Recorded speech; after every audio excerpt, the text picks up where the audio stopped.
দীর্ঘ প্রতীক্ষার অবসান ঘটিয়ে গত 22শে জানুয়ারি উদ্বোধন হয়েছে অযোধ্যার রাম মন্দিরের। তারপর থেকে বিশ্বের নানা প্রান্ত থেকে রাম ভক্তরা ছুটে আসছেন এখানে।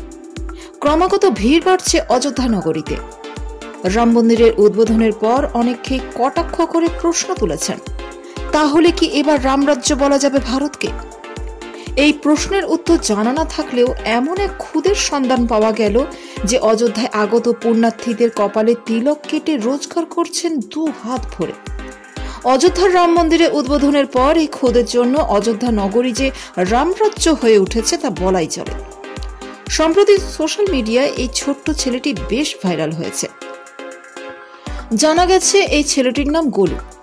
রোজ সকাল 6টা থেকে তিলক লাগানোর কাজ শুরু করে সে। সকাল 10টা পর্যন্ত যারা রাম দর্শন করতে আসেন তাদের কপালে সিঁদুরের তিলক কাটে সে। তারপর চন্দন দিয়ে টিকা দেওয়ার কাজ চলে রাত 8টা পর্যন্ত। রাম মন্দির চত্বরে গোলুর একটি ভিডিও ভাইরাল হয়েছে সোশ্যাল মিডিয়ায়। অনেকেই বলছেন গোলু একদিনে তিলক কেটে যে রোজগার করে তা লজ্জায় ফেলতে পারে ডাক্তার ইঞ্জিনিয়ারদের মাসিক রোজগারকেও। অবাক লাগছে, অবিশ্বাস্য মনে হলেও একথা কিন্তু সত্যি।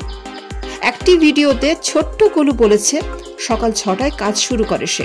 রোজ কমপক্ষে 1500 টাকা আয় হয় তার।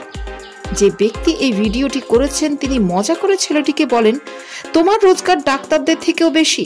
এর উত্তরে স্মার্টলি ছেলেটা বলে, আমাকে কি কম ভেবেছেন ডাক্তার ইঞ্জিনিয়ারদের থেকে? এই উত্তর শুনে বহু নেটিজেন চমকে গেছেন।